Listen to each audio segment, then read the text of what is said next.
രേണുവിന് ആദരാഞ്ജലി അർപ്പിക്കുന്നവരും രേണുവിനെ ഇപ്പോഴും ട്രോളുന്നവരും ഈ വീഡിയോ ഒന്ന് കണ്ടിട്ട് ബാക്കി നമുക്ക് സംസാരിക്കാം. യേശുവിൻ്റെ അടിസ്ഥാനം എന്ന് പറയുന്ന പാട്ട് എല്ലാ ആത്മീയ മക്കളെയും അല്ലാത്ത എല്ലാ മനുഷ്യരെയും എല്ലാ മക്കളെയും സ്പർശിച്ചെന്ന് എനിക്കറിയാം. വേറൊരു പാട്ട് എന്നെ ആശ്വസിപ്പിക്കാനായിട്ട് ഞാൻ പാടും. ക്രൂശിൽ നിന്നും പാഞ്ഞൊഴുകിയിടുന്ന ദൈവസ്നേഹത്തിൻ വൻകൃപയെ ഒഴുകി ഒഴുകി അടിയനിൽ പെരുകേണമേ.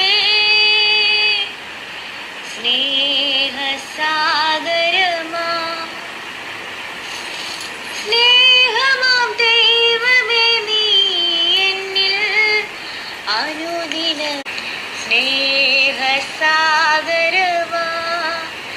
എനിക്ക് കിടന്നോണ്ട് പാടുന്ന എന്നാന്ന് ചോദിച്ചാൽ എനിക്ക് എഴുന്നേക്കാൻ വയ്യാത്തതുകൊണ്ടാണ്. കീമോ സ്റ്റാർട്ട് ചെയ്തു. അപ്പം എനിക്ക് എഴുന്നേക്കാൻ തന്നെ നിൽക്കാനുള്ള ജീവൻ എനിക്കില്ല. ചേച്ചിയാണ് പിടിച്ച് എഴുന്നേൽപ്പിക്കുന്നത്, ഫുഡ് തരുന്നതുമല്ല കേട്ടോ. അതുകൊണ്ടാണ് എല്ലാവരുടെയും പ്രാർത്ഥന ചോദിക്കുന്നു. എനിക്ക് നല്ല ധൈര്യമുണ്ട് ഞാൻ തിരിച്ചു വരുമെന്ന്. ഓക്കെ.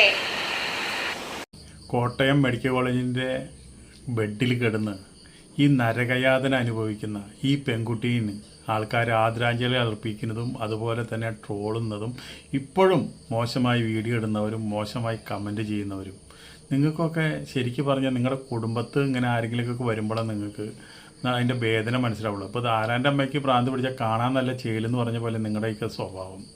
അപ്പോൾ മുമ്പ് തന്നെ ഈ കുട്ടിയെ ഇപ്പോൾ കീമോ ഒരെണ്ണം കഴിഞ്ഞു. ഇനി ഇതുപോലെ 6 കീമോ നടത്താണ്ട്. ഇതിനാച്ചാൽ ആരോഗ്യമില്ല. ഈ 6 കീമോ നടത്തുക വെച്ചിട്ടുണ്ടെങ്കിൽ നിങ്ങൾ വിചാരിക്കുന്ന പോലെയൊന്നുമല്ല ഈ കീമോ എന്ന് പറയുന്നത്. നമുക്ക് ആ കീമോ ചെയ്ത് കഴിഞ്ഞാൽ പിന്നെ 5-10 ദിവസത്തേക്ക് നമുക്ക് 5-6 ദിവസത്തേക്ക് നമുക്ക് ഒരു ഭക്ഷണം കഴിക്കാൻ പറ്റില്ല. എപ്പോഴും നമുക്ക് ഛർദ്ദിക്കാൻ വരും. നമ്മൾ ആരോഗ്യമില്ലാത്ത ആൾക്കാർക്കൊന്നും കീമോനെ പ്രതിരോധിക്കാൻ പറ്റില്ല. അത്ര ഭീകരമാണ് ഈ കീമോ എന്ന് പറയുന്നത്. നിസ്സാരമല്ല ഈ കാര്യങ്ങൾ.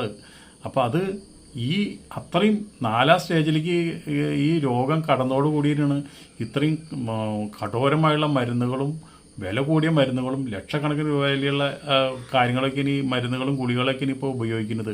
അതും കൂടി ഉപയോഗിച്ച് വരുമ്പോൾ ഇതിനാച്ചുണ്ടെങ്കിൽ ഇപ്പം തന്നെ അരജീവനുള്ളൂ.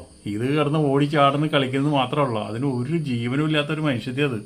അപ്പോൾ എന്നിട്ട് ഈ ഗുളിയും ഈ കീമയൊക്കെ കഴിയുമ്പോൾ അത് എങ്ങനെ ഇതിനെയൊക്കെ ഫേസ് ചെയ്യും എന്നുള്ളത് നമുക്ക് വളരെയധികം ആകാംക്ഷയോടും വിഷമത്തോടും കൂടി കാണുന്ന ആൾക്കാരാണ് നമ്മളൊക്കെ.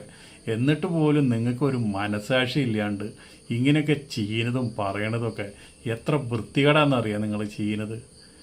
അവിടെ നിങ്ങൾ ചെന്ന് ഈ ഒരു അവസ്ഥ കണ്ട് തന്നെ ഈ യേശുവിൻ്റെ പാട്ടനെ പാടിയിട്ട് ആ മുഖത്ത് നിങ്ങൾക്കൊന്ന് നോക്കിയിട്ട് ഇങ്ങനെയൊക്കെ ചെയ്യാൻ തോന്നുന്നുണ്ടോ? ഇപ്പോഴും ഈ രോഗം ഉടായിപ്പാണ്, തട്ടിപ്പാണ്, കാശുണ്ടാക്കാനാണെന്ന് പറഞ്ഞ് നടക്കുന്ന ചില വിവരം കേട്ടവരുണ്ട്. അവരെങ്കിലും ഇതൊക്കെ ഒന്ന് കാണ്. ആ കുട്ടി ആശുപത്രിയിലേക്ക് എടുക്കണതും നിങ്ങൾ ആരെങ്കിലും ഉപദ്രവിക്കാൻ വന്ന ആ കുട്ടി അതിൻ്റെ ഭർത്താവ് മരിച്ചു, അതിനൊരു ചെറിയ കുട്ടിയുണ്ട്, അതൊരു വിധവയാണ് എന്നുള്ളൊരു പരിഗണനയെങ്കിലും നിങ്ങൾ ആ കുട്ടിക്ക് കൊടുക്കണം നിങ്ങൾ. പിന്നെ സോഷ്യൽ മീഡിയയിൽ വളരെ ആക്റ്റീവായിരുന്നു. അതുപോലെ തന്നെ കുറേ ടെലിഫിലിമിൽ അഭിനയിച്ചു. പിന്നെ അതുപോലെ തന്നെ ബിഗ് ബോസിൽ പോയി. ഇതൊക്കെ പോയി കഴിഞ്ഞപ്പോൾ കുറേ പെണ്ണുങ്ങൾക്ക് അങ്ങോട്ട് കുരു പൊട്ടി. അവർക്കൊന്നും ചെയ്യാൻ കഴിയാത്തത് ഈ രേണു ചെയ്തപ്പോൾ അവർക്ക് അങ്ങോട്ട് കുരു പൊട്ടി. എന്താ വെച്ചിട്ടുണ്ടെങ്കിൽ രേണുവിനേക്കാളും സൗന്ദര്യമുള്ള സ്ത്രീകൾ ഈ ബിഗ് ബോസിലേക്ക് പോകാനും സോഷ്യൽ മീഡിയയിൽ വൈറലാവാനും നോക്കിയിട്ട് നടക്കണില്ല. രേണുവിന് ഇഷ്ടം പോലെ ആൾക്കാരെ ഫാൻസുകാരുണ്ടാക്കുന്ന ഒരു സ്റ്റോറി ഇട്ടാൽ തന്നെ നല്ല വ്യൂസ് വരണം. ഇതൊക്കെ കണ്ടപ്പോൾ കുരു കൂട്ടിയ കുറേ പെണ്ണുങ്ങളുണ്ട്. അവരാണ് ഈ ശരിക്കും പറഞ്ഞ ഇതിൻ്റെ ഏറ്റവും വലിയ ആണിക്കല്ലെന്ന് പറയാം. കുശുമ്പ്, അസൂയ, ഇതൊന്നും മനുഷ്യന് പറഞ്ഞുള്ള കാര്യങ്ങളല്ല. പക്ഷേ ഇത് കുശുമ്പ്, അസൂയ കൂടിയിട്ടാണ് മനുഷ്യനുണ്ടാക്കിയിട്ടുള്ളതും. എന്നാലും ഇങ്ങനെയൊക്കെ കാണുമ്പോഴെങ്കിലും നിങ്ങളുടെ അസൂയയും കുശുമ്പൊക്കെ ഒന്ന് മാറ്റി വയ്ക്കുക. നിങ്ങളോട് ഒരു 10 രൂപ സഹായം ചോദിക്കണമെന്നില്ല രേണു. നിങ്ങൾ ഇഷ്ടമുള്ള ആൾക്കാർ പ്രാർത്ഥിക്കാനേ പറയുന്നുള്ളൂ. അത്രയും സിൻസിയറായിട്ടുള്ള ഒരു മനസ്സിന് ഉടമയാണ്.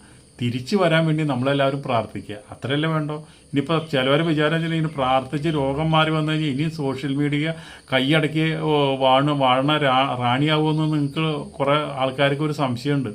അങ്ങനെയൊന്നുമില്ല. മനുഷ്യന് ജീവിക്കാൻ വേണ്ടി എന്തെങ്കിലുമൊക്കെ പറയണം. ഒരു ചാമ്പ് വയറല്ലേ എല്ലാവർക്കും ഉള്ളൂ. അതൊന്നും അറിഞ്ഞു കഴിഞ്ഞാൽ പിന്നെ രണ്ടാമത് ചോറോ അല്ലെങ്കിൽ വേറെ എന്തെങ്കിലും ഫ്രൈഡ് റൈസോ ബിരിയാണിയോ എന്ത് സാധനം കൊണ്ടുവച്ചാലും നമുക്ക് കഴിക്കാൻ പറ്റില്ലല്ലോ. പിന്നെ അത് ദഹിച്ച് കഴിഞ്ഞിട്ടല്ലേ കഴിക്കാൻ പറ്റുള്ളൂ. ഒരു ചാൻ വയറിന് വേണ്ടിയുള്ള എന്തോ കാട്ടി കൂട്ടണം എന്ന് വിചാരിച്ച് ആ രേണുവിനോട് ക്ഷമിച്ചുകൂടെ നിങ്ങൾക്ക്? വേണ്ട, ആ ചെറിയ കുട്ടിയുണ്ട്, ആ കുട്ടിനെ വിചാരിച്ചെങ്കിലും നിങ്ങൾക്ക് ക്ഷമിച്ചുകൂടെ? ആ കുട്ടിക്ക് എന്തെങ്കിലുമൊക്കെ ഭക്ഷണം കൊടുക്കണം, അതിനെ പഠിപ്പിക്കണം, നല്ല നിലയിൽ കൊണ്ടുവരണം എന്നൊക്കെ അതിന് ആഗ്രഹം ഉണ്ടാവില്ലേ? അപ്പോൾ എന്തെങ്കിലുമൊക്കെ ചെയ്തു എന്ന് പറഞ്ഞിട്ട് അതിനെ കിടന്ന് ഇങ്ങനെ ക്രൂശിക്കാൻ പാടില്ല. അപ്പോൾ ആ കൊച്ചു കുട്ടീനെങ്കിലും ഈ ആശുപത്രിയിൽ കിടന്ന് ഒരാളെ സഹായം ഇല്ലാണ്ട് എണീക്കാൻ പറ്റില്ല, ഭക്ഷണം കഴിക്കാൻ പറ്റില്ല, ഒന്നിനും കഴിയില്ല. ഇതിന് അത്രയും കഠോരമായുള്ള ഗുളികളാണ് കഴിക്കുന്നത്. ഗുളികൾ ചെല്ലുമ്പോൾ അതിനനുസരിച്ച് ഭക്ഷണം കഴിക്കാനായി കീമോ ചെയ്യുന്ന കാരണം ഭക്ഷണം കഴിക്കാനായിട്ട് പറ്റില്ല. അപ്പോൾ വെറും ഗ്ലൂക്കോസ് മാത്രമാണ് ഈ നമ്മുടെ ആയുസ്സും ആരോഗ്യം അതുപോലെ തന്നെ ഇതൊക്കെ പിടിച്ചു നിൽക്കുന്നത്. അങ്ങനെ നിൽക്കുമ്പോൾ എന്തെങ്കിലും ഒരു വീഡിയോ ഇട്ടു എന്ന് പറഞ്ഞിട്ട് അതിൻ്റെ മേളിൽ കിടന്ന് ചാടി മറിയാണ്ട് നിൽക്കാണ്ട് അതെങ്ങനെയെങ്കിലും ആ ആശുപത്രി കിടക്കുന്ന ആ രോഗത്തിനെ പ്രതിരോധിച്ച് ആ രോഗത്തിനെ തോൽപ്പിച്ച് എത്രയും പെട്ടെന്ന് തിരിച്ചു വരാൻ വേണ്ടി നിങ്ങൾക്ക് ഒന്ന് പ്രാർത്ഥിക്കാനും വലിയ ചിലവൊന്നുമില്ല, 10 പൈസയുടെ ചിലവില്ലല്ലോ. അതെങ്കിലും നിങ്ങൾ ചെയ്യാം. ഇത്രേ എനിക്ക് പറയാനുള്ളൂ. പറഞ്ഞിട്ടൊരു കാര്യമില്ല നിങ്ങളോട്. ഇങ്ങനെ കുറച്ചൊരു വിഭാഗമുണ്ട്, അവരോട് ഒരിക്കലും പറഞ്ഞിട്ട് കാര്യമില്ല.